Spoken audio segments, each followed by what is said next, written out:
Jean-Marie Bigard hospitalisé, on n'en sait plus sur son état de santé. Petite frayeur pour les fans de Jean-Marie Bigard. L'humoriste de 70 ans s'est vu contraint d'annuler 2 de ses spectacles après avoir fait une « mauvaise chute » qui l'a mené à l'hôpital, a-t-il annoncé sur Instagram ce jeudi 24 avril. Mauvaise nouvelle pour les fans de Jean-Marie Bigard. L'humoriste a annulé ses 2 prochains spectacles suite à une « mauvaise chute » qui l'a obligé à se rendre à l'hôpital, a-t-il annoncé sur Instagram.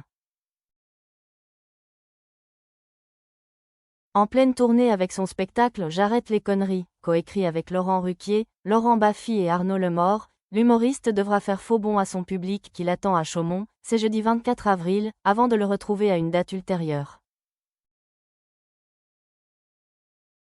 Sa date prévue à Villers-le-Lac, vendredi 25 avril, elle, a été reportée au 27 juin.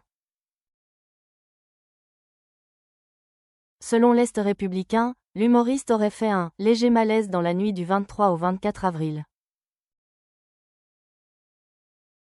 Le quotidien cite alors la boîte de production qui organise la tournée de Jean-Marie Bigard, DV Spectacle. Celle-ci indique également, il a été hospitalisé et il est rentré chez lui dans la matinée. Le journal ne précise pas quelle est la cause du souci de santé qui a affecté le mari de Lola Marois. Est-ce lié à son diabète, sur lequel il s'était déjà confié à Jordan Deluxe, il y a 2 ans?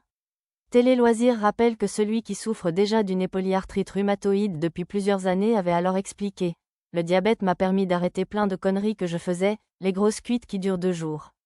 Je l'aime un peu comme une maladie et son remède à la fois. Jean-Marie Bigard. Cette main tendue à Pierre Palmade. À 70 ans, Jean-Marie Bigard continue d'enchaîner les spectacles. Une passion pour la scène qu'il partage avec son ami Pierre Palmade. Fidèle à l'humoriste récemment sorti de prison, il avait expliqué à Jordan Deluxe, en juillet dernier, « Je suis toujours très proche du cœur de Pierre Palmade parce que ça a été un frère d'écriture et même un meneur. » Bien qu'il avoue avoir peu de nouvelles de celui qui a été condamné en novembre dernier pour avoir provoqué un grave accident routier sous stupéfiants, Jean-Marie Bigard en reste insouciant affirmé.